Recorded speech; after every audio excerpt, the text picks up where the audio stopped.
जय हिंद।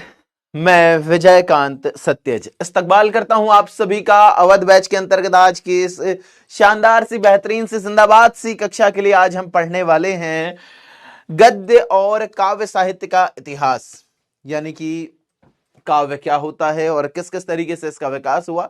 हालांकि काव्य क्या होता है उस पर हमने कम बात करनी है, मुख्य रूप से इतिहास और हिंदी साहित्य के इतिहास को कितने कालखंडों में बांटा जाता है, ये वो इस तरीके से प्रश्नों को हमने काफी सारे देखना है। ध्यान ये रखिएगा कि यहां से वस्तुनिष्ठ प्रश्न ही आपकी परीक्षा में पूछे जाते हैं। कैसे प्रश्न बेटा? वस्तुनिष्ठ प्रश्न ही पूछे जाते हैं, ठीक है ना। चलिए आगे बढ़ते हैं बेटा। हमेशा की तरह तिरंगे को सलाम करते हुए आज के सेशन की हम शुरुआत करते हैं। जय हिंद लिख दीजिएगा फटाफट से कमेंट सेक्शन में। देखिए, गद्य और काव्य साहित्य का विकास। गद्य क्या होता है, काव्य क्या होता है, जल्दी से बताइएगा बेटा। गद्य किसे कहते हैं, काव्य किसे कहते हैं, क्या अंतर है दोनों में? गद्य, दो चीजें आपने सुनी होंगी बेटा, एक होता है गद्य, एक होता है पद्य। एक होता है बेटा गद्य और एक होता है पद्य।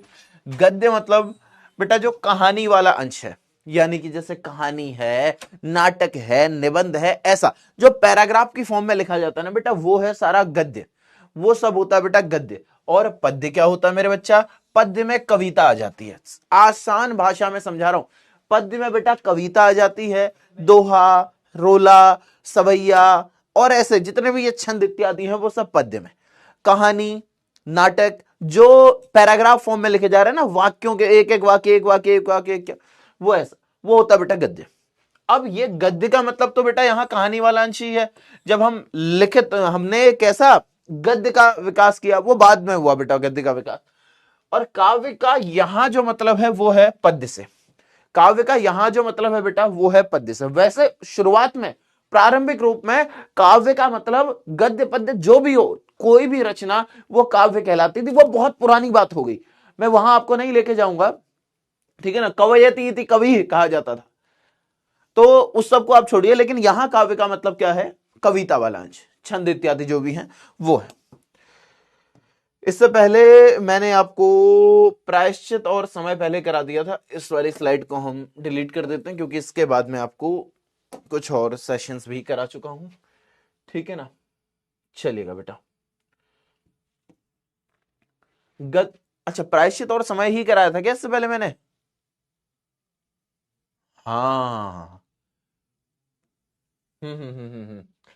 ठीक है ठीक है ठीक है। गद्य और काव्य साहित्य का विकास, गद्य और काव्य साहित्य का विकास, इसे हम देख रहे हैं बेटा। चलिए सबसे पहले तो देख लें कि बेटा काव्य होता क्या है। जी हाँ, सभी को नमस्ते भाई, नमस्ते नमस्ते नमस्ते नमस्ते नमस्ते नमस्ते। आप लोगों के काफी सारे मैसेज आ रहे हैं जी, नमस्ते सभी को और मेरा शुभाशीर्वाद। आइए देखिएगा बेटा, काव्य क्या है, काव्य किसे कहते हैं। सबसे पहले हम इस बात को देखते हैं। काव्य वह छंदोबद्ध एवं लयात्मक साहित्यिक रचना है। देखो, दो तरीके हैं। एक तो यह है कि मैं इसमें से लाइन बाय लाइन चीजें न पढ़ूं,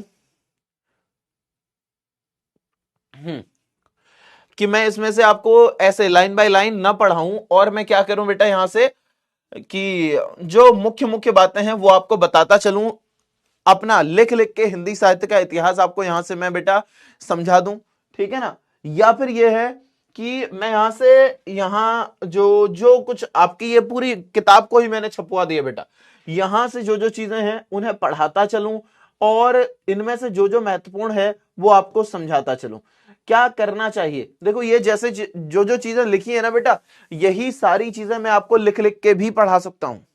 ये जो सारी चीजें आप यहां देख रहे हैं, इन चीजों को मैं मतलब बिना पीपीटी के, without any word from the PPT, उस तरीके से भी पढ़ा सकता हूं और पीपीटी का भी सहारा लेके। हाँ, फिर भी ये होगा कि इतना दिमाग में याद नहीं रहता कि यार अरे वो वाला बिंदु, वो वाला बिंदु, यहां थोड़ा ज्यादा मिल जाएगा। और जब पीपीटी से पढ़ाऊंगा तो इसके बेटा पार्ट 2 तक ये जाएगा, इसका पार्ट 2 भी होगा। लंबी क्लास है ये, ठीक है ना। इसमें बेटा करीब करीब 140 स्लाइड हैं, 140 स्लाइड। बताओ क्या तरीका बेस्ट है बेटा? हालांकि लाइन बाय लाइन पढ़ाऊंगा तो थोड़ा ज्यादा ही समझ में आएगा, ज्यादा चीजें जानने को मिलेंगी। कैसे करें? लाइन बाय लाइन पढ़ा दूं? नाटक नहीं पढ़ाएंगे क्या सर जी? बेटा नाटक भी पढ़ाऊंगा।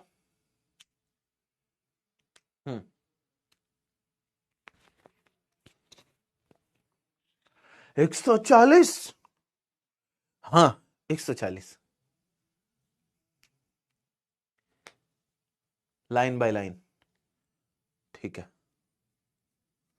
पार्ट 2 लेके आऊंगा, ठीक है फिर इसका बेटा। यस सर, जैसा आप चाहें सर, ठीक है।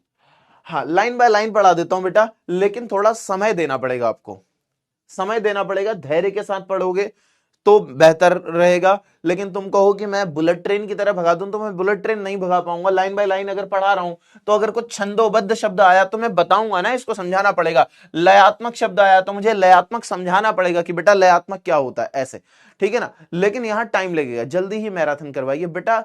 मैं इतना पैक्ड चल रहा हूं ना, मुझे नहीं लगता कि मुझसे मैराथन करवाई जाएगी आपके बैच में। मतलब यहां मैराथन तो शायद यूट्यूब पे मुझसे नहीं करवाई जाएगी। अल्टीमेट तरीके से मेरी क्लासेस चल रही हैं बिल्कुल सारे में। आइए लाइन बाय लाइन पढ़ते हैं बेटा, ध्यान से देखिएगा। कितने आवर्स चलेगी बेटा? आज की क्लास कम चलेगी, करीब करीब 40-45 मिनट, बाद में और पढ़ाऊंगा मैं इसे।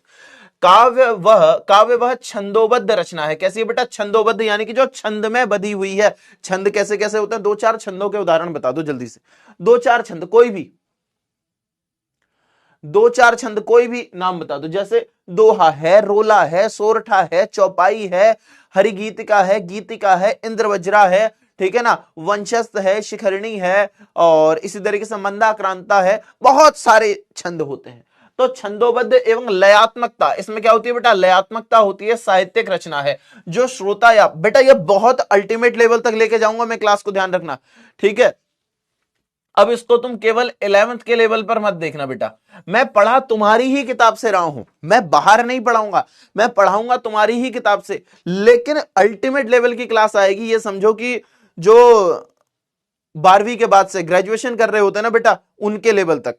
तो थोड़ा सा ध्यान से पढ़ना, लेकिन ये मत समझ लेना कि मैं बाहर का आउट ऑफ सिलेबस पढ़ा रहा हूं, मैं बस आपकी ही चीजें समझा रहा हूंगा, समझना बेटा। काव्य छंदोबद्ध एवं लयात्मक साहित्यिक रचना जो श्रोता या फिर पाठक के मन में भावात्मक आनंद की सृष्टि करती है। ये क्या करती है बेटा? भावात्मक आनंद लेके आती है, भावनात्मक आनंद जगाती है कविता। जब आप कविता सुनते हो, किस भी किसान को लबाने के भिखारी बाट चाकर चपल नट चोर चार चेटकी, अरे पेट को पड़त गुन गड़त चढ़त गिरी अटत गहन गन आन अगेटकी, ऊंचे नीचे करम धरम अधरम करी पेट ही को बचत बेचत बेटा बेटकी, तुलसी बुझाई एक राम गन श्याम हिते, आगे बढ़वागे तहीं आगे पेट की। चाहे आपके समझ में ये आया हो ना आया हो, पर यहां एक तुम्हें लयात्मकता दिखी होगी, कहीं ना कहीं तुम्हें इसमें आनंद आया होगा। यही चीज होती है बेटा, ठीक है ना। भावनात्मक आनंद की सृष्टि करता है, और व्यापक अर्थ में काव्य में तात्पर्य संपूर्ण गद्य एवं पद्य में रचित भावनात्मक सामग्री से है, ठीक है ना। ये क्या है बेटा? काव्य में क्या है बेटा? संपूर्ण गद्य एवं पद्य में ये जो व्यापक, मैंने क्या कहा कि काव्य से तात्पर्य क्या है। ये बहुत अच्छे लेवल की किताब लिखी है बेटा, अगर ये बात लिख रहे हैं यहां तो बहुत अच्छी बात लिखी है कि काव्य से तात्पर्य वैसे क्या है कि संपूर्ण गद्य एवं पद्य में रचित भावनात्मक सामग्री से होता है। लेकिन सामान्य रूप में काव्य को कविता कह दिया जाता है, ठीक है ना। किंतु संकुचित अर्थ में इसे कविता का पर्याय समझा जाता है। संकुचित अर्थ में यानी कि छोटे अर्थ में इसे कविता मान लिया जाता है, और वृहद अर्थ में काव्य का मतलब क्या? गद्य पद्य जितनी रचनाएं हैं वो सब किसके अंदर आ जाती हैं? काव्य के अंतर्गत, ठीक है ना। आगे देखिएगा बेटा, काव्य के 2 पक्ष होते हैं, भाव पक्ष और कला पक्ष। काव्य के कितने पक्ष होते हैं बेटा? 2 पक्ष होते हैं, एक होता है भाव पक्ष, एक होता है कला पक्ष। और भाव पक्ष में काव्य के समस्त वर्ण विषय आ जाते हैं। भाव पक्ष में क्या होता है बेटा? 2 पक्ष होते हैं काव्य के, एक है भाव पक्ष, एक है बेटा कला पक्ष। ये जो भाव पक्ष है इसमें वर्ण विषय आ जाते हैं, यानी कि जिस चीज का हम वर्णन कर रहे हैं, वर्ण मतलब जिसका हम वर्णन कर रहे हैं, वर्ण विषय आ जाते हैं। और कला पक्ष में वर्णन शैली के सभी अंग आते हैं, यानी कि भाई हमने कौन से अलंकारों का प्रयोग किया, कि तरनी तनुजा तट तमाल तरुवर बहुछाए त त त त त लागे, हमने यहां अलंकार ला दिया, ठीक है ना। इसी तरीके से हम उसमें कौन से छंद का प्रयोग कर रहे हैं, किस शैली में लिख रहे हैं, भाषा क्या है और लिखने का तरीका क्या है, ये वो ये जो है ये वर्णन शैली के सभी अंग हैं इसमें। ये दोनों पक्ष एक दूसरे के सहायक और पूरक होते हैं। ये दोनों पक्ष कैसे होते हैं बेटा? एक दूसरे के सहायक और पूरक होते हैं। कौन कौन? कला पक्ष और भाव पक्ष। किस किस को ये बात समझ में आ रही है कि कला पक्ष क्या होता है, भाव पक्ष क्या होता है? कला पक्ष क्या होता है, भाव पक्ष क्या होता है, किस किस के समझ में आ गई बेटा ये बात? भाव पक्ष में क्या है कि जो बात कही जा रही है ना, जो वर्ण्य विषय है, जो बात का वर्णन किया जा रहा है, वो है भाव पक्ष। और कला पक्ष में कि हम उसे प्रदर्शित कैसे कर रहे हैं, उसे सजा सजा के कैसे दिखा रहे हैं, वो है बेटा कला पक्ष। देखिएगा, पक्ष का संबंध काव्य की वस्तु से है और कला पक्ष का संबंध किसका बेटा? भाव पक्ष का जो संबंध है वो काव्य की वस्तु, काव्य की वस्तु यानी कि जो वर्ण्य विषय है, जो वर्णन किया जा रहा है, वो है बेटा क्या? तो भाव पक्ष। और कला पक्ष का संबंध किससे है बेटा? कला पक्ष का संबंध आकार शैली से है, यानी कि हम कैसे उसे वर्णित कर रहे हैं, वर्णित करने का तरीका, कौन से अलंकारों का प्रयोग किया गया, किस तरीके के शब्दों का प्रयोग किया गया, किस रस का प्रयोग किया गया, किस छंद का प्रयोग किया गया, इत्यादि चीजें आती हैं आकार शैली के अंतर्गत, मतलब ये कला शैली के अंतर्गत। एक बच्चा कह रहा, सोनम मौर्य कह रही है रिपीट सर। क्षमा चाहता हूं बेटा, आज रिपीट मत करवाना, बहुत बड़ी क्लास है, बहुत लंबी क्लास है और तुम देर में आओ तो इससे रिपीट मत करवाओ। देखो ठीक है ना। और जो बात मैं समझाऊंगा बेटा, यहां मैं जितनी भी बातें समझाऊंगा, अगर तुम्हें उसका 45 से 50% भी पल्ले पड़ गया, ध्यान रखना, जो भी बातें मैं समझा रहा हूं उसका अगर तुम्हें 50% समझ में आ रहा है ना, तो समझो तुम 100% समझ रहे हो। 50% ही पल्ले पड़ेगा, इससे ज्यादा नहीं आ पाएगा दिमाग में, ठीक है ना, इससे ज्यादा नहीं आ पाएगा बेटा दिमाग में। 50% ही समझ पाओगे, और 50% समझ रहे हो, लमसम सी बातें समझ रहे हो, तो समझो कि तुम समझ रहे हो अपने लेवल के हिसाब से, 11th क्लास के हिसाब से बिल्कुल बेहतर समझ रहे हो, ठीक है ना, चिंता मत करना बेटा। अब देखना आगे कि वस्तु या आकार एक दूसरे के पृथक नहीं हो सकते। वस्तु या आकार, वस्तु या आकार क्या है बेटा? एक दूसरे से पृथक ये नहीं हो सकते हैं। कोई वस्तु आकारहीन नहीं हो सकती, कोई वस्तु जो है वो आकारहीन नहीं हो सकती। वैसे तो व्यापक दृष्टि में इसका यहां कोई खास तवज्जो नहीं है, आगे बढ़ते हैं। अभी जहां जहां जिस पंक्ति की व्याख्या की जरूरत होगी उसी पर मैं जोर देके बात करूंगा। वैसे तो व्यापक दृष्टि से भाव पक्ष और कला पक्ष दोनों ही रस से संबंधित हैं। दोनों ही किससे हैं बेटा? रस से संबंधित है, क्योंकि कला पक्ष के अंतर्गत जो अलंकार, लक्षण, व्यंजना और रीतियां हैं वे सभी रस के पोषक हैं। तदापि भाव पक्ष का रस से सीधा संबंध है। ये जो भाव पक्ष है इसका क्या है? रस से सीधा संबंध है, वह उसका प्रमुख अंग है, प्रधान अंग है। कला पक्ष के विषय उसके सहायक और पोषक हैं। ध्यान से सुनिएगा। दरअसल बेटा सबसे पहले तो आप ये दो शब्दों को क्लियर कर लो। एक तो आया आपके पास भाव पक्ष, एक आ गया बेटा भाव पक्ष, और एक आया कला पक्ष। एक बार मुझे बताओ ये बात किस किस के पल्ले पड़ गई कि भाव पक्ष क्या होता है, कला पक्ष क्या होता है?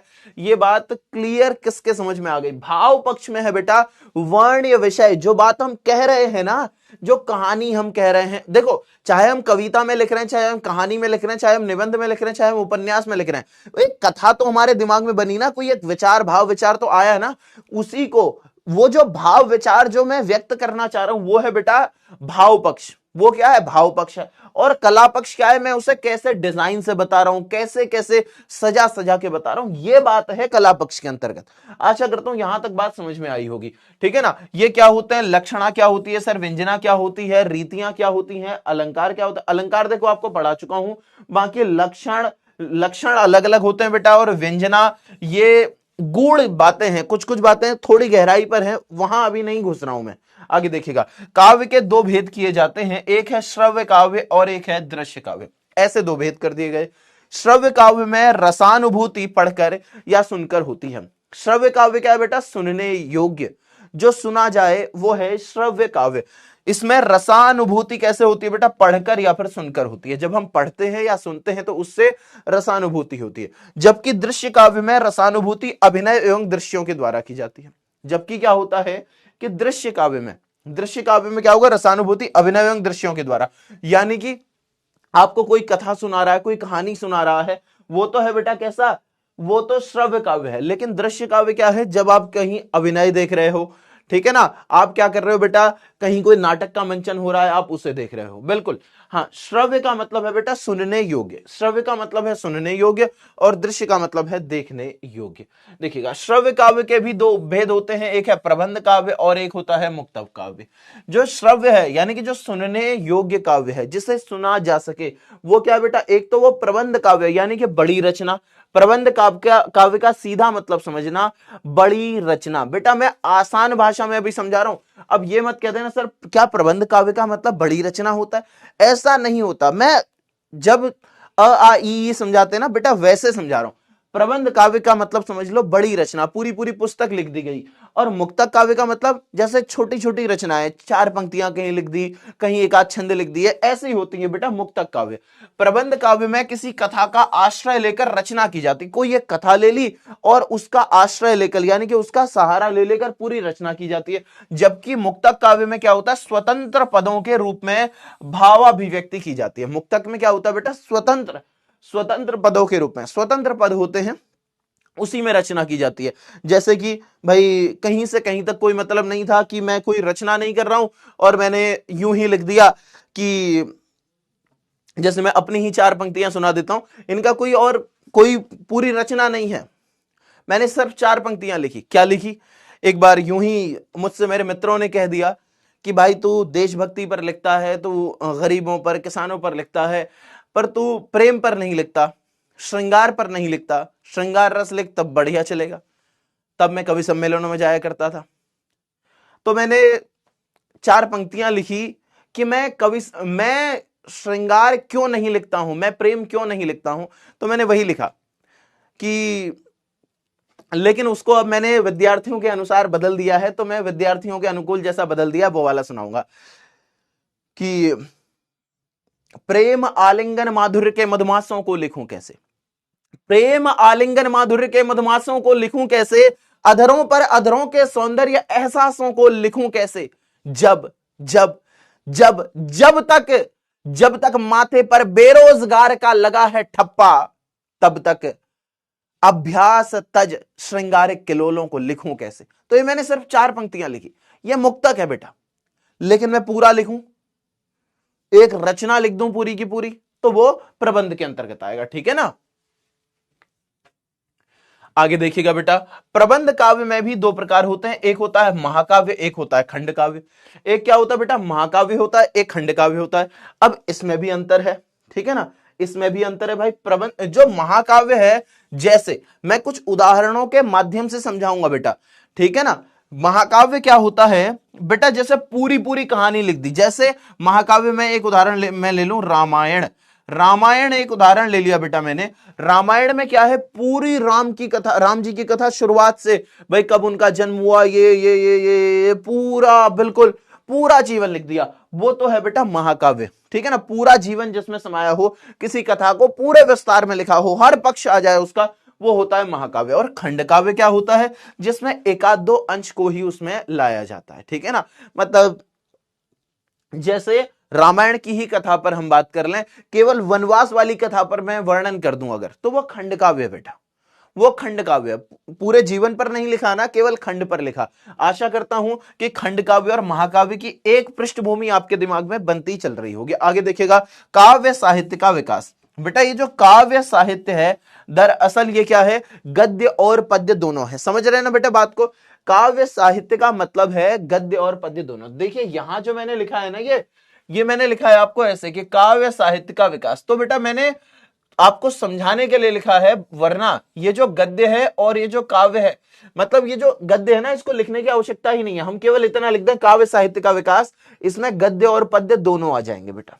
देखिएगा, अब इतिहास की बात करते हैं, तो प्रत्येक भाषा का साहित्य उस भाषा को बोलने वाले समाज का सजीव चित्र होता है, साथ ही वह उस समाज को बदलने और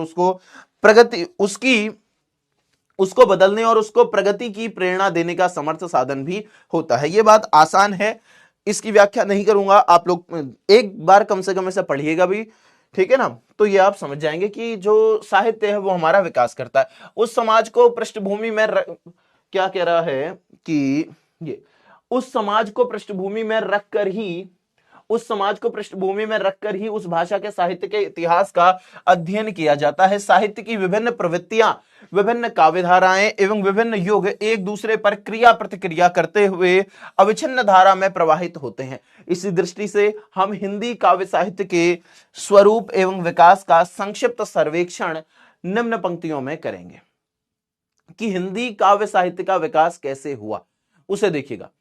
हाँ, 11th में खंड काव्य भी आता है क्या सर? हाँ बेटा, खंड काव्य भी आता है, पर खंड काव्य वाले अंश को मैं पढ़ाऊंगा नहीं। वो बेटा खंड काव्य अलग अलग लगे होते हैं। आप लोगों की जो खंड काव्य वगैरह जो है ना, जो विविध वगैरह हैं, वो बेटा वो जिले जिले के अनुसार शायद अलग अलग लगे होते हैं, उनको आपने खुद से पढ़ना है। वो वाली रचना मैं नहीं पढ़ाऊंगा बेटा, ठीक है ना, उसको आप पढ़िएगा खुद से। देखिएगा, हिंदी साहित्य मूलतः खड़ी बोली के परिनिष्ठित स्वरूप का साहित्य। अच्छा, ये खड़ी बोली क्या है बेटा? ये खड़ी बोली क्या है? ये कोई बता सकता है मुझे? खड़ी बोली क्या है, कोई बताएगा? बातचीत कम करेंगे बेटा, बहुत महत्वपूर्ण टॉपिक पर बात कर रहा हूं।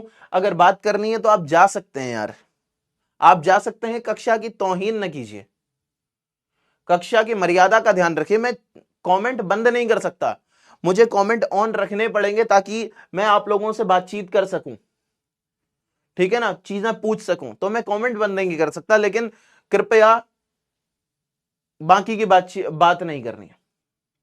हाँ, डाउट अभी देखता हूं बेटा।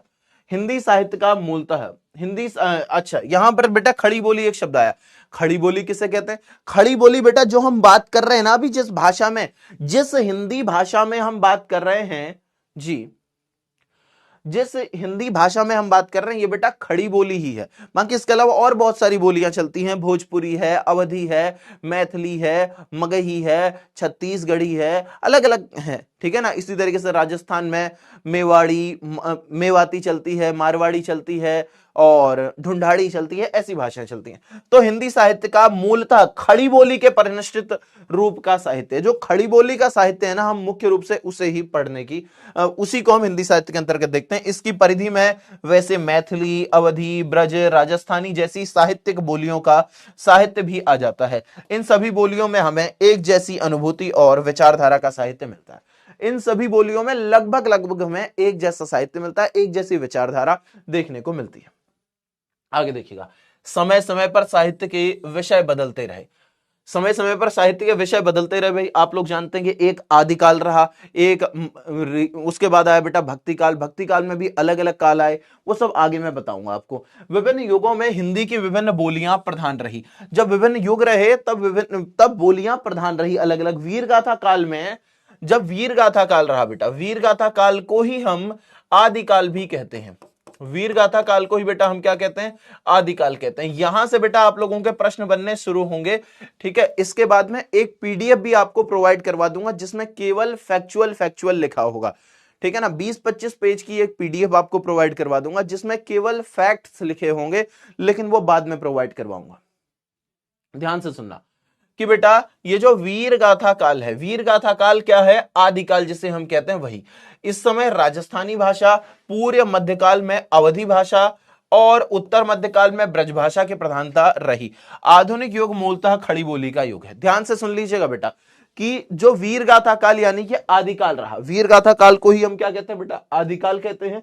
इस समय राजस्थानी भाषा का बोलबाला रहा, क्योंकि राजस्थान में रजवाड़े इत्यादि बहुत वीर हुआ करते थे। अधिकतर उस समय राजपूतों का शासन था। तो जब राजपूत अगर शासन में हैं तो उनके जो कवि जो वहां रह रहे हैं, जो कवि होते थे बेटा, वो आश्रय में रहते थे, राजाओं के आश्रय में रहते थे। तो जिस भी आश्रयदाता के यहां रह रहे हैं वो, तो उसका गुणगान करेंगे। और किस भाषा में करेंगे भाई? वो जो भाषा बोलता होगा उसी में तो करेंगे। तो इसलिए तब राजस्थानी का पुट ज्यादा रहा, इनमें राजस्थानी अधिक रही, ठीक है ना। जैसे ये उस समय की एक आध पंक्ति आपको सुनाऊं, ऐसी है कि पुस्तक जलहण हत दय चल गर्जन प्रकाश। कि पुस्तक को किसके हाथ में दिया? पुस्तक जलहण हथ दय चल गर्जन प्रकाश। ये पंक्ति है चंद बरदाई की, ठीक है ना। इसी तरीके से ये परमाल रासो एक रचना है बेटा, तो उसमें पंक्ति आती है कि 12 बरस लो कूकर जीवे और 13 लो जिए सियार, बरस 18 क्षत्रिय जीवे आगे जीवन को धिक्कार, कुछ ऐसी भाषा। उसके बाद आया पूर्व मध्यकाल, जब अवधि भाषा आई। उसमें आप देखते हैं कि अवधि भाषा में बेटा कौन सबसे फेमस रचना अवधि भाषा की एक बता सकते हैं क्या आप, जो सबसे ज्यादा चर्चित है, कौन सी है बेटा? कि जामवंत के वचन सुहाए, सुनी हनुमंत हृदय अति भाए, तब लगी मोई परखेऊ तुम भाई, सही दुख कंद मूल फल खाई, जब लगी आयो सीतहि देखी, हो यही काज मोहि हर्ष विशेषी, अरे सुरसा नाम अहिन के माता। रामचरितमानस। उत्तर मध्यकाल में ब्रजभाषा आई, सूरदास वगैरह इसी काल में आए, ठीक है ना। सूरदास वगैरह वैसे ये पूर्व मध्यकाल के अंतर्गत आ गए, तब ब्रजभाषा भी चलती थी। उत्तर मध्यकाल में बेटा आई, ये जो उत्तर मध्यकाल है ना, इसी को हम कहते हैं बेटा रीतिकाल, इसी को हम रीतिकाल भी कहते हैं। इस समय ब्रजभाषा का बोलबाला रहा। उसके बाद से जब बेटा भारतेंदु युग आया तो फिर खड़ी बोली मुख्य रूप से आ गई। आधुनिक काल में खड़ी बोली का प्रचार प्रसार हुआ। आधुनिक काल में किसका बेटा? खड़ी बोली का। जी हाँ, बहुत बढ़िया। सीखना पड़ता रहा होगा सर जी, क्या पड़ता? सीखना पड़ता रहा होगा। डाउट में आ जाता हूं मैं सर, स्लाइड 5 का लास्ट 3 लाइन प्लीज।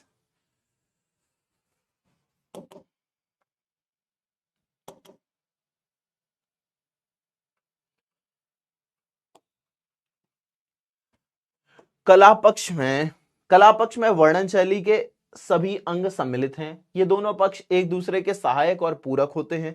भाव पक्ष का संबंध काव्य की वस्तु से है और कला पक्ष का संबंध, बेटा भाव पक्ष और कला पक्ष, बस ये दो शब्दों को आप समझ लो, ये दो शब्द आप समझ लो कि भाव पक्ष क्या होता है, कला पक्ष क्या होता है, बस। बाकी इस सब को छोड़ दो। भाव पक्ष आपको समझ में आ गया, कला पक्ष आ गया, बस उतना पर्याप्त है, ठीक है ना। सर ये तो आप गा रहे थे, ये सुंदरकांड की लाइन है ना? हाँ बेटा, सुंदरकांड की लाइन है, सुंदरकांड की लाइन है, ठीक है बेटा। मैं यही कह रहा हूं, जो ये मैं पढ़ा रहा हूं ना, इसमें से अगर आपको 45-50% आ रहा है समझ में, तो समझो आप बहुत समझ रहे हो, ठीक है ना। बाकी जहां जहां से जो तथ्यात्मकता होगी, जो कुछ वो होगा बेटा, मैं बताता चलूंगा। गत 10 शताब्दियों में, गत 10 शताब्दी यानी कि करीब करीब 1000 साल। शताब्दी का मतलब होता है 100 साल, और 10 शताब्दी तो बेटा 1000 साल। मैं हरियाणा प्रांत से लेकर मध्य प्रदेश तक तथा राजस्थान से बिहार तक का समाज जो कुछ अनुभव करता रहा है, जो कुछ भी सोचता रहा है, उसकी आशा निराशा और आकांक्षाएं रही हैं, उन सभी की अभिव्यक्ति ही हिंदी साहित्य है। ये आसान भाषा में हिंदी साहित्य है क्या, ये समझाया। ये याद नहीं करना, ये रटना नहीं है, ये समझना है। यहां से बेटा आपकी जो हिंदी साहित्य को लेकर समझ है वो विकसित होगी। कि क्या कह रहा है कि लगभग पिछले 1000 सालों में, लगभग बेटा पिछले 1000 वर्षों में, 1000 वर्षों में क्या हुआ, 1000 वर्षों में हरियाणा प्रांत से लेकर मध्य प्रदेश तथा राजस्थान से बिहार प्रदेश तक का समाज जो कुछ अनुभव करता रहा है, जो कुछ भी सोचता रहा है, वो उसकी आशा निराशा और आकांक्षाएं रही हैं, उन सभी की अभिव्यक्ति ही हिंदी साहित्य है। वह क्या है बेटा? हिंदी साहित्य है, ठीक है ना। आगे देखिएगा। इसके अलावा इस साहित्य में भारत की अखंड सामाजिक संस्कृति के साथ ही जनपदीय लोक संस्कृतियों का प्रतिबिंब भी है। इस साहित्य में क्या है बेटा? भारत की अखंड सामाजिक संस्कृति है ही, ठीक है ना, के साथ ही जनपदीय लोक संस्कृतियों का प्रतिबिंब भी है। यानी कि जो हमारी संस्कृति है वो इसमें दिखती है, वो इसमें बेटा दिखती है। आगे देखिएगा। अन्य भाषाओं की तरह हिंदी का स्वरूप भी परिवर्तित होता रहा है। अन्य भाषाओं की तरह क्या हुआ बेटा? हिंदी का स्वरूप भी, अन्य भाषाओं की तरह हिंदी का स्वरूप भी परिवर्तित होता रहा है। और 7वीं शती के उत्तरार्ध से अपभ्रंश से विकसित होती हुई हिंदी भाषा का साहित्य उपलब्ध होने लगता है। तब से क्या होता है बेटा? 7वीं शती के उत्तरार्ध से, 7वीं शती के बाद से लगभग उत्तरार्ध से अपभ्रंश से विकसित होती हुई हिंदी भाषा का साहित्य उपलब्ध होने लगता है। भाषा के स्वरूप में परिवर्तन होने, भाषा के स्वरूप में क्या बेटा? परिवर्तन होने पर हिंदी के आदिकाल में अपभ्रंश साहित्य की प्रवृत्तियां चलती आ रही हैं। हिंदी का जो आदिकाल है बेटा, उसमें क्या आया? अपभ्रंश साहित्य की बहुत सारी प्रवृत्तियां आई। यानी कि जो अपभ्रंश साहित्य चलता था, बेटा ये मैंने जब मैं यहां पढ़ा रहा हूं इस चीज को, ये पीपीटी मैंने यहां आपकी क्लास में पढ़ाने से पहले पढ़ी नहीं थी, मैं डायरेक्ट आपके यहां पर पढ़ा रहा हूं। और मैं और दिन भी पढ़ के नहीं आता हूं, क्योंकि इतना टाइम बिल्कुल भी नहीं है कि मैं पहले से पढ़ के आऊं। लेकिन जो मैं लेवल देख रहा हूं आपकी इस पीपीटी का, यहां अल्टीमेट लेवल तक चीजें जा रही हैं, ठीक है ना। तो बेटा लेकिन जो क्वेश्चंस का स्टैंडर्ड रहता है, जो क्वेश्चंस का स्टैंडर्ड रहता है वो थोड़ा सा हल्का रहता है। लेकिन अगर इन्होंने ये चीजें दी हैं तो ये सोचकर ही दी हैं कि भाई आप इन चीजों को पढ़ोगे, और कहीं ना कहीं शिक्षक की एक ये जिम्मेदारी है कि वो आपको पूरा ही पढ़ाए। एक बार देखिएगा बेटा प्रश्न कैसे यहां से आते हैं कि तार सप्तक का प्रकाशन वर्ष क्या है, ऐसे पूछेगा, ठीक है ना। मैं अभी उत्तर नहीं बता रहा हूं बेटा, अभी आप बस समझते चलो, ठीक है ना। देखिएगा निम्नलिखित में से कौन सी रचना छायावाद युग में लिखी गई थी, आसान है बेटा, ठीक है ना। ये देखिएगा ये है। इसी तरीके से निम्नलिखित में से छायावाद युगीन कवि कौन है, इसका उत्तर आप दे पाओगे। हाँ अभी बता, अरे ठंड तो रखो यार, अभी बता रहा हूं बेटा, उन्नति अभी बता रहा हूं, उत्तरार्ध का मतलब अभी बता रहा हूं, रुक जाओ तुम, सुनो अभी पहले। ये देखो निम्नलिखित पत्रिकाओं में से भारतेंदु हरिश्चंद्र ने कौन सी पत्रिका प्रकाशित की थी, ठीक है। निम्नलिखित में से कौन सा ग्रंथ रीतिकालीन काव्य परंपरा से संबंधित है, ठीक है ना। आगे देखिएगा निम्नलिखित में से कौन सा ग्रंथ सगुण धारा का श्रेष्ठ ग्रंथ है, ऐसे, ठीक है ना। तो बेटा इस तरीके से यहां पर ये चीजें आती हैं। निम्नलिखित कवियों में से स्वामी रामानंद का शिष्य कौन था, इस तरीके की चीजें, यहां तथ्यात्मकता ही ज्यादा आ रही है। ये जो चीजें मैं बेटा बता रहा हूं, ये जो क्लास में बता रहा हूं, ये जो मैं पढ़ा रहा हूं, ये मुख्य रूप से ये जो कंटेंट आपको यहां दिया है इन्होंने, ये जो किताब आपको प्रस्तुत करवाई है, तो बेटा ये है आपकी जानकारी को बढ़ाने के लिए, आपके ज्ञान को बढ़ाने के लिए, ऐसी ये पूरी रचना दी है, पूरा कंटेंट आपको ऐसा दिया गया है, आपकी ही किताब का है, ठीक है। लेकिन जो बेटा प्रश्न आपके सामान्यतः आते हैं वो तथ्यात्मक आते हैं, ठीक है। तो धैर्य बना के रखना, समझना। ये देखिएगा निम्नांकित में से राम भक्ति शाखा के कवि कौन नहीं है, तो तुलसीदास नहीं है, चतुर्भुजदास नहीं है, अग्रदास नहीं है, नाभादास नहीं है, ऐसे प्रश्न आते हैं, ठीक है। आगे देखिएगा निम्नलिखित में से प्रेमाश्रयी शाखा के कवि कौन नहीं है, जायसी नहीं है, सूरदास नहीं है, मंझन नहीं है, कुतुबन नहीं है, ऐसे प्रश्न आते हैं, ठीक है। अभी पोल नहीं दे रहा हूं बेटा, अभी पोल नहीं दे रहा हूं मैं, लेकिन इसको हम पूरा पढ़ते हैं ध्यान से, ठीक है ना। इसको बेटा पूरा पढ़ते हैं,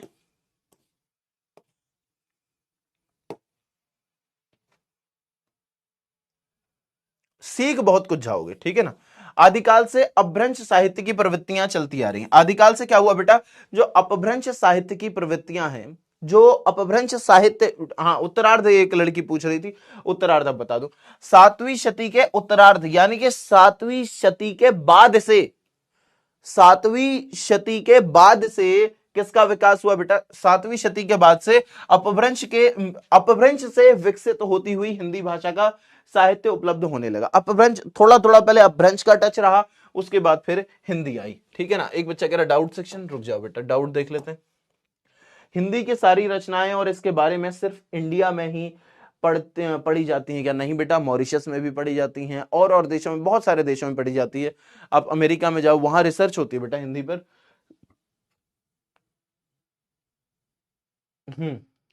सर प्लीज आपसे निवेदन है कि आप क्लास से जाते जाते कविता सुना दीजिएगा। कौन सी कविता सुनोगे भाई? देखो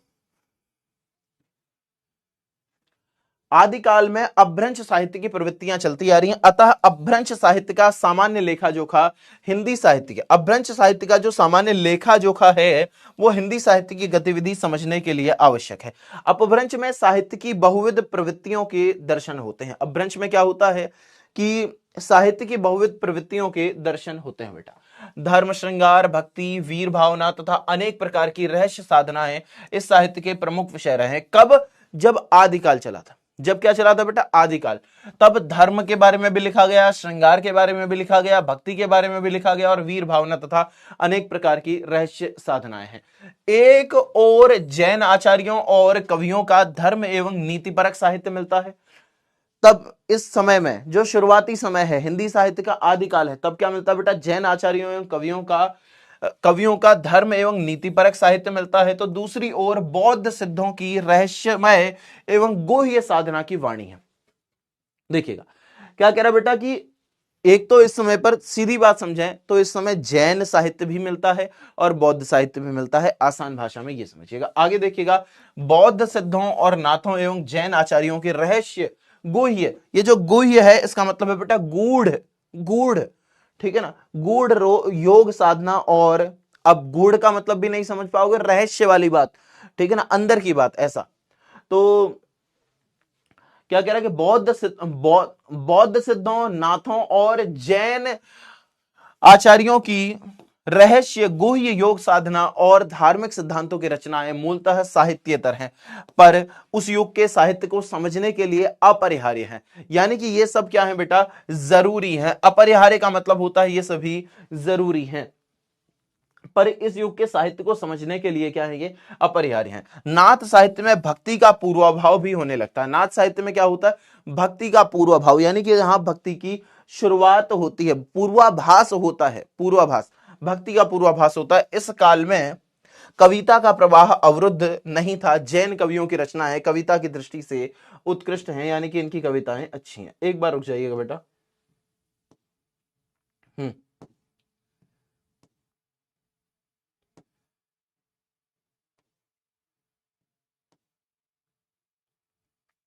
एक मिनट रुक जाओ।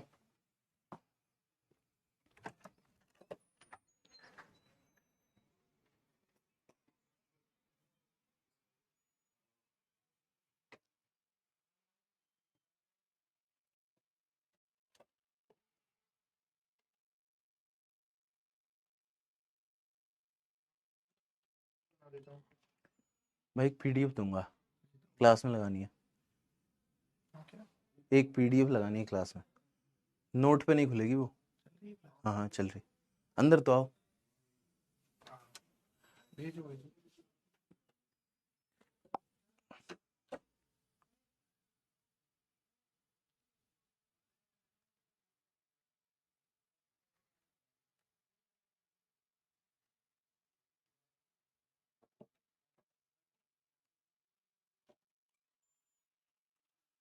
अब उसको भेजूंगी तो मैं भेजूं भाई।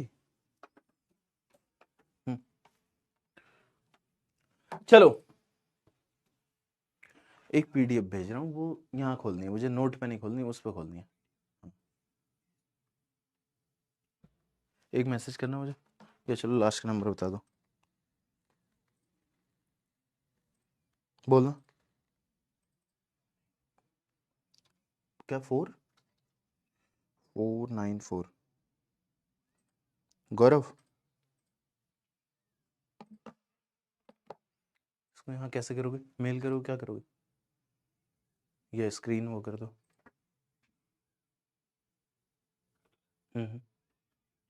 हाँ बेटा, 10 सेकंड के लिए, 20 सेकंड के लिए रुक जाना, स्क्रीन हट रही है, ठीक है, परेशान नहीं होना।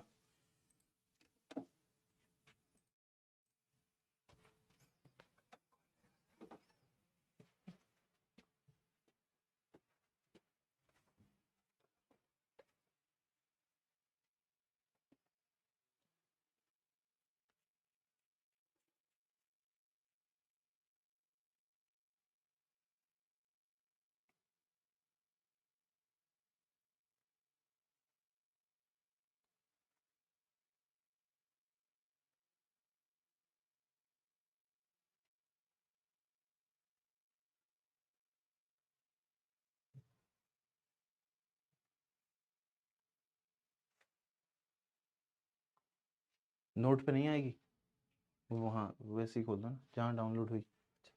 हम्म,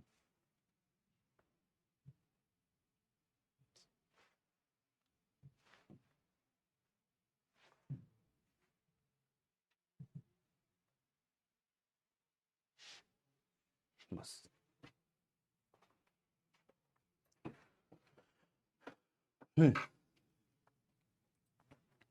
देखना बेटा, तो ये यहां से कुछ कुछ चीजें पढ़ा रहा हूं बेटा अब मैं आपको।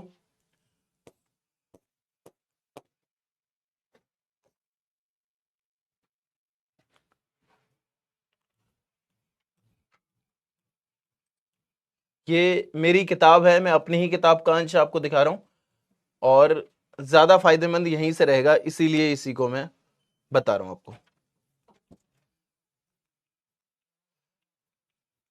हम्म।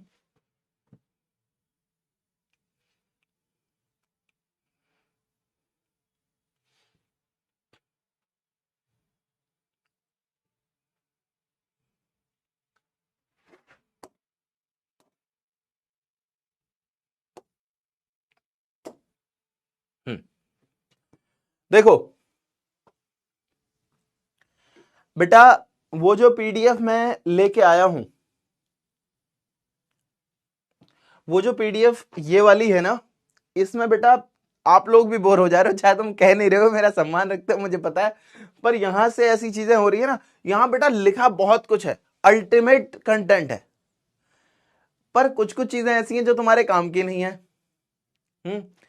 जो ऐसी हैं तो कि बेटा तुम्हारे वो काम की नहीं है, क्वेश्चन वहां से बनेंगे नहीं, तुम तुम्हारे पल्ले भी नहीं पड़ेगा, ऐसा हो जा रहा है। अब मैं तुम्हें वो पढ़ा रहा हूं जो तुम्हारे काम का, जहां से तुम्हारे पेपर में क्वेश्चन बनेंगे। देखिएगा बेटा, हिंदी साहित्य क्या है, यहां से, ये पूरी मेरी किताब है बेटा, यहां आपको नाम दिखा देता हूं, ये मैं किसी और की किताब से नहीं पढ़ा रहा हूं, ये देखिएगा, लेखक विजयकांत सत्यज, ये मेरी ही किताब है, अपनी ही किताब का अंश पढ़ा रहा हूं, ठीक है ना, क्लियर नहीं? देखिएगा अब बेटा, यहां से शुरू करते हैं समझना।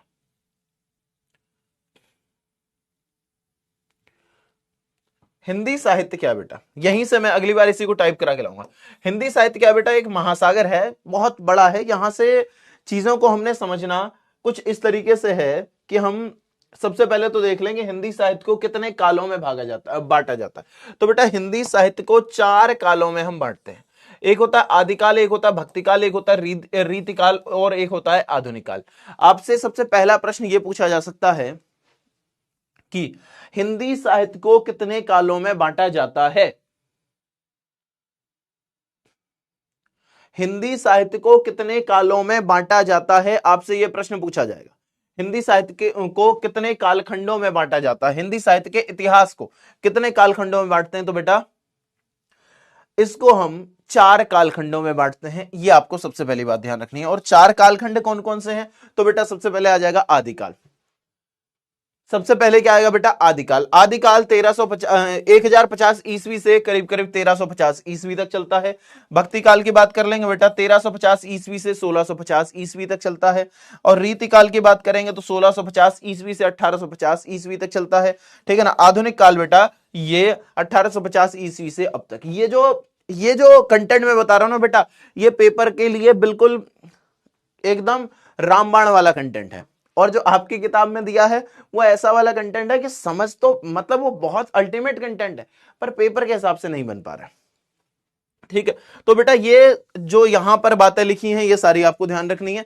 ये पीडीएफ अभी आपको मिल नहीं पाएगी बेटा, पूरी किताब की पीडीएफ तो मैं दूंगा नहीं, ठीक है ना। और बेटा ये पीडीएफ आज आपको नहीं मिलेगी, अगली क्लास में यहीं से आपको पढ़ाऊंगा। यहां तक हमने बात की हिंदी साहित्य इतिहास, इतिहास लेखन की परंपरा, ये आपके काम की नहीं है, यहां से आपके काम की चीजें हैं, यहां से बेटा आपके काम की चीजें हैं। देखिएगा अब क्या है कि कुछ कुछ ग्रंथों के नाम आपको ध्यान रखने होंगे। हिंदी साहित्य के इतिहास लेखन की सबसे पहली कोशिश की गई गारसा दत्तासी के द्वारा। किसके द्वारा की गई बेटा, अरे यार इन्होंने काला नहीं किया इसको, एक मिनट रुक जाओ, पर आज रहने ही दो अब, क्योंकि 4 मिनट बाद मेरी क्लास एंड होनी है, 8:20 पे मैंने ये क्लास छोड़नी ही है। हालांकि आपको ये क्लियर नहीं दिख रहा है, दिख जाएगा, कोई दिक्कत की बात नहीं। दरअसल ऐसा है कि ये सेटिंग उस हिसाब से की है ना कि काले, हम लोग काली या ग्रीन इस तरीके की पीपीटी ही लेके आते हैं, इसलिए तुम्हें साफ नहीं दिख रहा, वरना दिख जाता। बिल्कुल साफ कंटेंट है, ठीक है ना, कोई दिक्कत की बात नहीं। मैं इसी पीपीटी को पढ़ाऊंगा आपको, लेकिन बेटा अगली क्लास में। आज के लिए अब मैं क्या ही कहूँ कि बहुत थोड़ी बहुत क्षमा भी चाहूंगा आपसे, क्योंकि मैंने पीपीटी पहले देखी नहीं थी, और वो जो कंटेंट आपकी किताब में दिया है मैंने सोचा था कि यार वही वाला पढ़ा देता हूँ। पहले मैं ये टाइप कराने की सोच रहा था, पर मैंने कहा यार बच्चे मुझसे कहेंगे कि सर ये तो हमारे सिलेबस में नहीं है, हमारी किताब में तो दूसरा दिया है, तब मैंने वो ये वाला टाइप कराया नहीं। मैंने वो वाला देखा और वही वाला टाइप करा दिया, पर वो बहुत काम का बैठ नहीं रहा बेटा। ये क्लास मैं एक बार दोबारा से आपको करवाऊंगा, ठीक है ना। इसको अब मैं सेटिंग करवाऊं तो मेरे पास सिर्फ 5-7 मिनट है और क्लास एंड होने वाली है। इसके बाद से एक और क्लास है 8:30 बजे से, आपको पता ही है। तो आज मैं इसको इतना पर ही विराम देता हूं। ये जो मैंने आपको काव्य वगैरह गद्य वगैरह पढ़ाया है, ये आप ध्यान रखना, इतना आप ध्यान रखना बेटा, ठीक है ना। इसको मैं एक और क्लास में, ये जो पूरा सेक्शन है इसको मैं एक और क्लास में आपको पढ़ाऊंगा। यानी कि ये जो आज का आपका टॉपिक है इसको मैं पार्ट 2 लेके आऊंगा। इसको मैं पार्ट 2 में लेके आऊंगा बेटा। ये जो चैप्टर हम देख रहे हैं, गद्य और काव्य साहित्य का विकास, इसका ये पार्ट 2 रहेगा। इसका एक पार्ट 2 लेके आऊंगा, और जो पार्ट 2 लेके आऊंगा बेटा, वो दरअसल पार्ट 2 लिखा होगा, लेकिन वो अपने आप में शुरुआत होगी। वो अपने आप में क्या शुरुआत होगी, वहां में बिल्कुल शुरुआत से, और वही चीजें बताऊंगा जो आपके पेपर में तथ्यात्मकता आएंगी, ठीक है। और बेटा आप लोगों की अब कुछ कुछ क्लासेस कैसे रहनी है, मैं आपको कुछ बातें बता देता हूं। देखिएगा, जैसे बेटा एक आपका टॉपिक संधि, वो मैं रिकॉर्ड कर दूंगा, वो आपको रिकॉर्डेड मिलेगा। संधि टॉपिक बेटा आपको रिकॉर्डेड फॉर्म में मिलेगी, ठीक है ना। संधि आपको बेटा रिकॉर्डेड मिल जाएगी। और एक और चैप्टर है आपका पंचशील सिद्धांत। पंचशील सिद्धांत वो आप ही के सिलेबस में कोई एक चैप्टर में आपका रिकॉर्ड भी करूंगा। अच्छा, यही वाला करना है संधि में आपका, ये वाला टॉपिक, संधि टॉपिक बेटा मैं आपका रिकॉर्ड कर दूंगा। ये आपको अगले हफ्ते मिलेगा। कल आपकी क्लास नहीं होगी, कल आपकी बेटा क्लास नहीं होगी, ठीक है ना। आपकी क्लास बेटा 2 दिन होती है, गुरुवार को और शुक्रवार को, ठीक है ना। आज की क्लास तो ये हो गई जिसमें हमने बहुत कुछ नहीं देखा काम का, पर कोई बात नहीं, उसको अगली क्लास में मैं आपको बताऊंगा सारी चीजें। और शुक्रवार की जो बेटा क्लास रहेगी, शुक्रवार की जो क्लास रहेगी आपकी,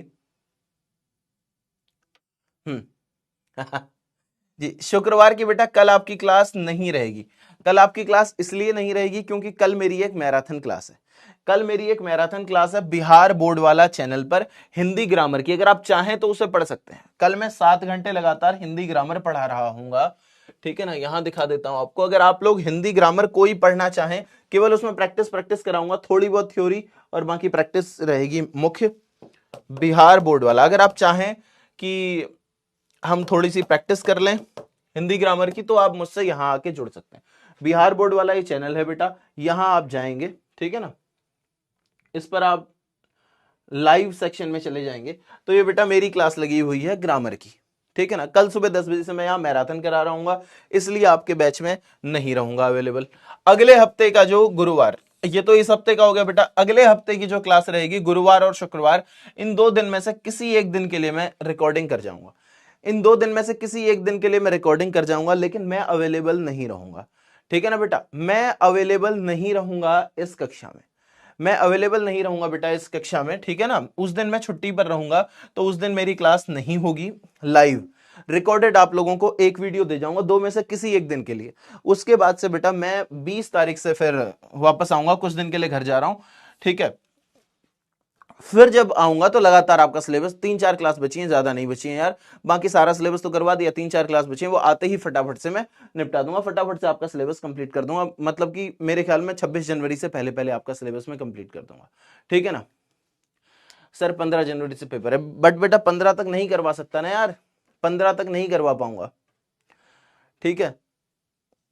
हो ही नहीं सकता बेटा, संभव ही नहीं हो पा रहा है। कैसे करें, किस तरफ करें, हालत खराब हुई है। 15 तक नहीं हो पाएगा यार, कैसे कराएं।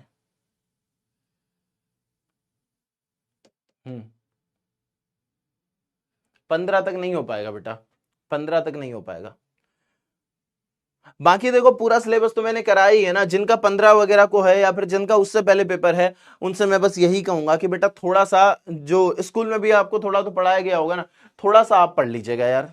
बाकी तो मैंने सारा चैप्टर सारा पूरा पढ़ाया ही है। अब 1-2 चैप्टर अगर मैं नहीं पढ़ा पाया तो उसके लिए आप गालियां मत दीजिएगा कि यार ये वाला चैप्टर इस मास्टर ने नहीं पढ़ाया। दरअसल उसका कारण ये रहा है बेटा, मैं पीडब्ल्यू में देर से ज्वाइन किया था, बीच में गैप हो गया था कुछ कुछ कक्षाओं का, ठीक है ना, तो देर से ज्वाइन करने के कारण फिर उस कारण से कक्षाएं छूट गई। और मैं एक बैच में नहीं हूं, मैं अभी टोटल 15 बैचेस में हूं। टाइम बिल्कुल भी नहीं मिल पा रहा है कि मैं सोचूं कि चलो एक्स्ट्रा बर्डन लेके एक्स्ट्रा क्लासेस लेके करवा दूं, पर कहां से लूं, क्योंकि मैं रोज ही कंटिन्यू क्लास ले रहा हूं, तो समय नहीं मिल पा रहा। समझ पा रहे हो? आशा करता हूं कि आप मेरी ये परेशानी को समझ पा रहे होगे। ठीक है, मैं बेटा एक दिन की रिकॉर्डिंग कर जाऊंगा, मैं छुट्टी पर रहूंगा उस दिन, कोई भी एक क्लास जो भी बची हुई है उनमें से कोई एक क्लास की मैं रिकॉर्डिंग कर दूंगा, बाकी दूसरी क्लास आपको मैं बाद में अवेलेबल करवा दूंगा, ठीक है ना जी। नो दिक्कत, नो प्रॉब्लम सर। चलिए, बहुत बहुत धन्यवाद इस साथ देने के लिए कि सर हम पढ़ लेंगे खुद से। कोई नहीं गुरुजी, आप बहुत अच्छे हैं गुरुजी, बिल्कुल। चलिए, धन्यवाद धन्यवाद धन्यवाद। बाकी अगली क्लास में मैं जो आपको अगली बार जब पढ़ाऊंगा तो मैं उसे अपनी वाली किताब से पढ़ाऊंगा, ठीक है। मैं अपनी किताब को ही टाइप करा के ले आऊंगा, वहीं से मैं कंटेंट आपको दे रहा हूंगा अगली क्लास में। पीडब्ल्यू से पहले आप कहां पढ़ाते थे? उसकी कोई आवश्यकता नहीं है बेटा, कहां पढ़ाते थे वो तो छोड़ो, उसको क्या ही डिस्कस करना। मतलब डिस्कस ये नहीं कि मैं यार कहां पढ़ाता था, मैं उसका नाम लेना भी नहीं चाहता, ऐसा नहीं है। एक प्लेटफॉर्म पर किसी दूसरे प्लेटफॉर्म का नाम ले नहीं सकते, बस बात ये है। बाकी जहां जहां पढ़ाते थे यार, सब जगह बिल्कुल सम्मान के साथ पढ़ा है, और आज भी उनका सम्मान है, बिल्कुल प्रेम से मित्रता से बात करते हैं। मैं उनमें से नहीं हूं यार कि कहीं से छोड़ के आ गए, तो ये कि मैं वहां खुश नहीं था, यहां मैं अपने तरीके से पढ़ाना चाहता हूं, बच्चों तुम्हारे लिए कुछ खास करना चाहता हूं। देखो, वहां भी पढ़ा रहे थे, यहां भी पढ़ा रहे हैं, अपनी मेहनत से पढ़ा रहे हैं यार, ठीक है, ठीक है ना। कुछ लोग कह रहे होते हैं कि बेटा वहां ये नहीं मिल रहा था, वहां पैसा नहीं मिल रहा था, पैसा पैसा के चक्कर में आओ, सीधे क्यों नहीं कह रहे हो, ऐसी वाली चक्कर। बाकी ये सब कुछ नहीं है, बेकार की बातें हैं। बाकी आप लोग मेहनत से पढ़ाई करो बेटा, ठीक है ना, आप लोग मेहनत से पढ़ाई करो। आज के सेशन को यहीं पर विराम देते हैं। कुछ दिन आप लोगों को मिस करूंगा, आपकी बड़ी याद आएगी मुझे। उसके बाद हाँ, हंसो मत भाई, अरे सच बात है यार, पैसा ही होता है, पैसा। कि वो कहे इसलिए छोड़ दिया, उसलिए छोड़ दिया, बच्चों तुम्हारे लिए सब कुछ करना चाहता ना, पैसा। ठीक है, तो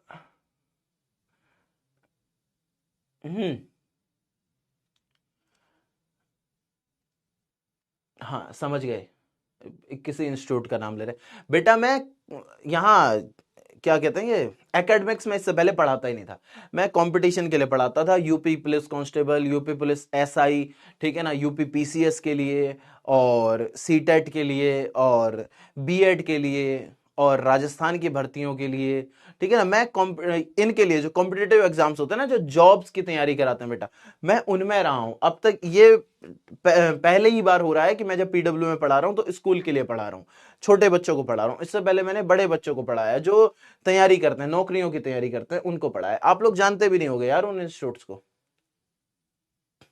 हाँ, चलिए, मिलते हैं बेटा बहुत जल्दी आप लोगों से। मेरे ख्याल में 22-23 तारीख के आसपास आप लोगों से फिर से मुलाकात होगी, और आपका प्यार फिर से वैसे ही मिलेगा, और बहुत ही बेहतरीन तरीके से आप लोग तैयारी कीजिए। बसंत पंचमी की आपको बहुत बहुत शुभकामनाएं। एक आध क्लास में आपको रिकॉर्ड करके जाऊंगा, और जितनी कर गया तो ठीक, मतलब अपनी काबिलियत के हिसाब से, अपने समय के हिसाब से सारी करके जाऊंगा।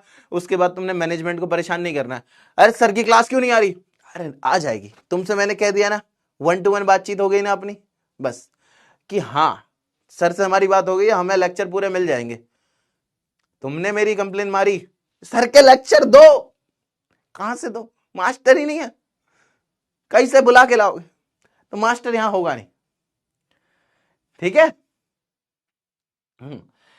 पढ़ते रहिए बेटा, मस्त रहिए, रिवीजन करते रहिए, खुश रहिए, मस्त रहिए। धन्यवाद, जय हिंद, बाय बाय बच्चों, मिलते हैं अगली क्लास में। Love you all, take care. Class अच्छी लगी हो तो रेटिंग सेक्शन में जाके 5 स्टार दे सकते हैं आप लोग, अच्छी नहीं लगी हो तो 1 स्टार भी दे सकते हैं। बाकी कमेंट करके बताइएगा क्लास कैसी लगी।